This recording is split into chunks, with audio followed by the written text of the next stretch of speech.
Excuse me, ma'am, can you look on your screens and help me try to find the pickles I lost or misplaced? What? Did I say something wrong? Did Mendoza tell you how we play hide to pickle?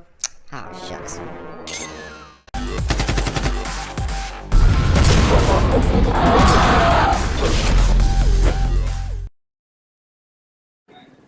Oh, man. Damn, this man, motherfuckers. Hold up. I knew it. Don't do it. Fuck, my aim was off. Oh, I got flipped, bro. Yeah, I know. It's on some bullshit. Nah, deep black. Get slapped. Damn. Thanks, man. I knew it. Welcome back, Gorilla Nation, to another Division 2 build video. Now, I'm going to try to go over as best I can in the shortest amount of time my line of thinking. And since predominantly I come across those running some kind of concoction or variation of Berserk and Clutch, it is very easy to deplete their armor. And the only other builds I come across is some kind of concoction with hives, or mainly like either tanky builds with high armor and hardly any health, or high health and hardly any armor. So I wanted something different and not just the average Berserk Clutch concoction. So I got to put the thinking cap on, and that's when I came across Obliterate. And of course, Obliterate is depleting an enemy's armor, grants 30% critical hit damage for 15 seconds. And 15 seconds is an eternity in PvP. So instead of going the clutch route, utilizing crit chance to proc Obliterate, since depleting someone's armor is so easy, even someone with 400k armor, you figure if you're critting for 40k, then an average of 10 to 15 bullets, depending on if you land all your shots, and if those shots are mostly crits, then you can pretty much melt somebody's 400k armor in one clip of a crit damage, crit chance SMG build. So Obliterate works out really, really well. And since you take off the armor, in my mind, with the first weapon, I switch to my secondary, and when I do switch, that procs Perfect Bloodlust, where I get an additional 20% weapon damage, and to help out with that weapon swap, I have Greased on my sidearm. So that is my line of thinking, so now let's hop into the details of actually the build. MP5N, 23.6k with Strained and Allegro, and the weapon attachments, of course, crit damage and crit chance. Same as my Vector, 15.4k, Strained and Allegro. Now the only difference is sometimes I will switch to an MPX. The MPX does not have Allegro on it, it has fast hands. Because as we all know, if you're not landing shots or doing damage, either you're trying to heal up, you're trying to retreat, or you're trying to reload. And the faster you can reload, the faster you can dish out even more damage. And fast hands is critical hits, adds a stack of 5% reload speed bonus, max stack is 30. So essentially, you crit 30 rounds, or 30 out of the 50 that's in the magazine, and you get 150% reload speed, which comes in really, really crucial and handy. And if I am running the MPX that already has Greased on it, then I will switch my sidearm to the likes of Protected Reload, which is, while equipped, this weapon grants 10% bonus armor while reloading. So it works out and synergizes really well with a Greased, so that way when I get those super fast reloads, just for that split second that I am reloading, at least I do get that, bonus proc of additional armor, which, helps out survivability. So let's hop into the individual pieces themselves, starting back with the gloves. 10% SMG damage, of course, Obliterate, and then an offensive mod slot, where I get 5% more SMG damage. Now off to the holster. It's a wipe and wear holster. For having these three pieces, you get crit damage, drone skill power, and crit chance. And since we're not utilizing a drone, basically we just want it for the crit damage and crit chance. The attributes are 41,201 health, and then of course that Perfect Bloodlust. Just swapping, really? Chick, I am trying to do a build video. You get over there on those screens and try to find my misplaced pickles. Anyway, so back to these. Perfect Bloodlust. Weapon swapping grants 20% weapon damage for 5 seconds. So just by merely swapping your weapon, you get an additional 20% weapon damage. So in my mind, once again, take out their armor with the first one, switch weapons, get that additional damage. You can kind of see where it's going. You get that additional proc of 30% critical hit damage, and plus 20% weapon damage. And it has an offensive mod slot where I get another 5.5% weapon damage to my SMG. Now on to the chest piece, 59,596 health, 7.5% crit chance, and of course 6% weapon damage. We're utilizing Berserk.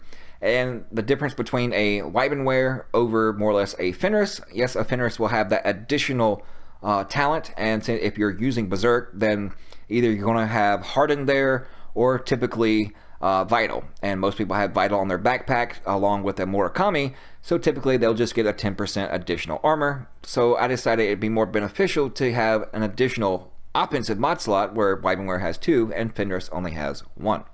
And these 2 mod slots, I get an additional 10% SMG damage. Now on to the final piece, because I know most people are like, well, you don't have any hazard protection on you. Well, as you can see in that brief little clip, even though I only have 29,280 health on this attribute at 8.5% crit chance, centered, headshot kills grant status effect immunity for 30 seconds.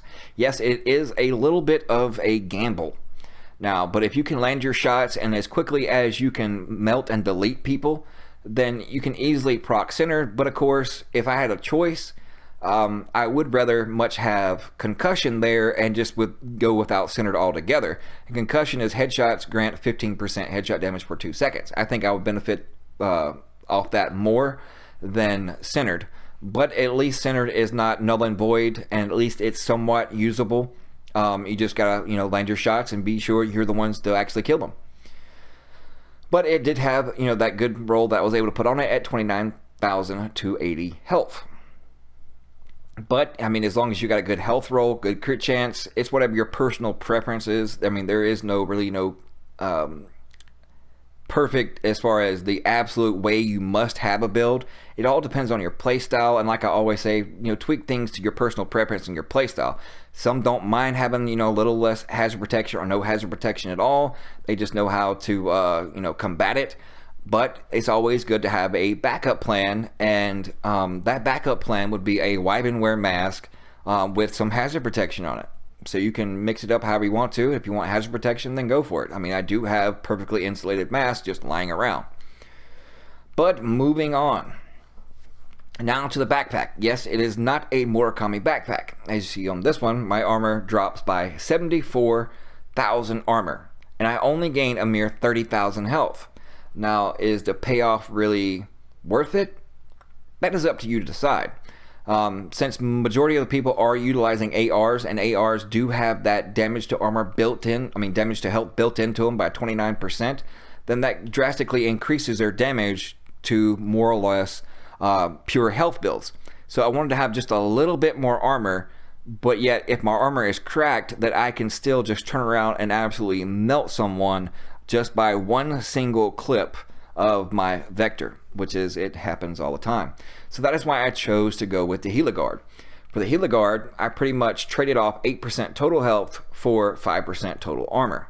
And this particular piece has 14,215 armor, 20.5% total armor, and then 20,791 health. And of course, Vital gives me that 25% health, and we're not utilizing Skilled. But this backpack does have an offensive mod slot, and in this mod slot, I get an additional 5.5% weapon damage. So it kind of makes up for the rolled on damage as far as attribute wise that I'm missing or neglected to put on in this particular backpack. Because basically my Murakami backpacks, the only ones I have, you can see 4.5% weapon damage and then 3.5% weapon damage. I'm getting more weapon damage just by having this offensive mod slot in this particular backpack, because Murakami does not have an offensive mod slot in any of its backpack. It's either utility or defensive. So currently this was my best option, and that is why I went with it. Also, it has a defensive mod slot where I get 6,056 armor, 2,806 health, and then 2.5% total armor. Now on to the sixth and final piece, and that would be the Suck Me Off Kneepads. 3% crit hit chance and 22,092 health. And of course, always using cloaked, because they're either in your face, with a berserk clutch build of their own, trying to face tank you, or they're just running by you, dropping a hive, and keep on trucking.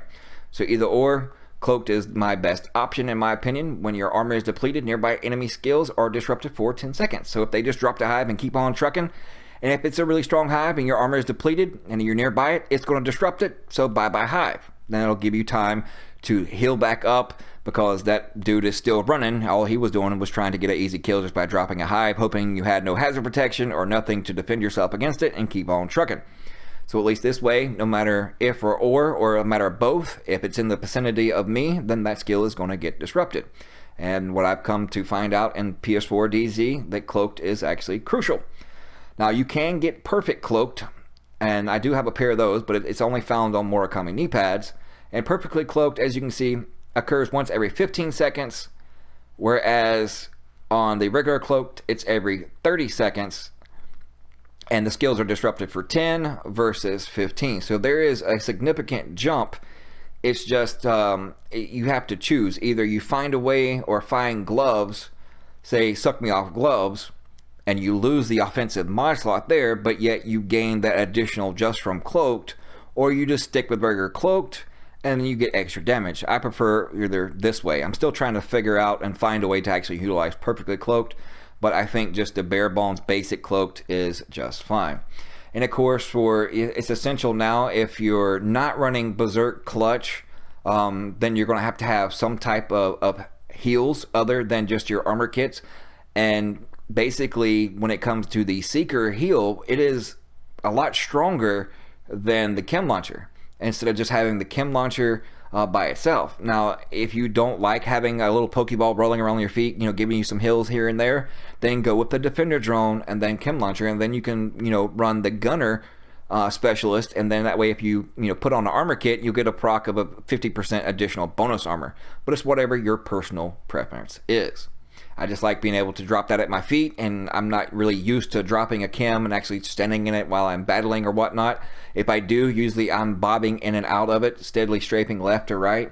So it all depends on your personal preference and your playstyle, but tweak it as you see fit. It is really something that, even amazes some of the players in there. It's like, how'd you melt me so fast? And that's because typically with that 30% additional crit hit damage, then I'm basically getting what what an AR would be with their 29% damage to health baked into their AR on an SMG, so I can out DPS them more than they can actually heal, and it comes in really handy. Now on to the actual stats itself. As you can see, 53.5% crit chance, still not too bad, but 37% crit damage. But if you factor in the 30 from Obliterate and stack all those on top of everything, it comes out really, really nice as far as when it comes to actually damage, as you've seen in the video, because you get additional 20 here, additional 30 there. And of course, that's not even counting, you got to throw in strained here as well, because if your armor is all procced, you're getting 50 more crit damage from a full proc of strained, and then 30 from Obliterate, so that's 80. And if you add 80 on to that mirror, I believe it comes up to 80 plus 37, so it's roughly 117 crit hit damage, which is really nice. And if you got better rolls and better pieces, you're gonna have better crit damage, so keep that in mind. 16% all weapon damage bonus, and then we have 51 going to an SMG for a total of 67. And there's all the list of the talents: armor on kill, health regen, all that good stuff. 15% protection from elites, and 50% pulse resistance. No hazard protection. But like I said, tweak it as you see fit. If you want hazard protection, put hazard protection on it. If you want to switch up and try to find some Obliterate gloves, suck me off gloves and one around SMG, so that way you can use like perfectly cloaked or a different piece of Murakami. If you want to run Murakami gloves here to get that 8% additional health, along with a defensive attribute that on it with Obliterate and SMG damage, if you can find something like that, then the sky's the limit. This is just an idea. I try to give you like the destination, but as far as the highways and byways in order to get there is up to you, and of course, as always, the Division RNG gods. But I hope it's been informative. It's a little something different outside the typical Berserk Clutch builds that are circulating or whatnot, or the whole hive thing. So at least I try to bring you something different. I hope you guys enjoy, and be sure to stay tuned for that full gameplay video coming up later tonight or first thing in the morning. Appreciate you guys. We'll see you later.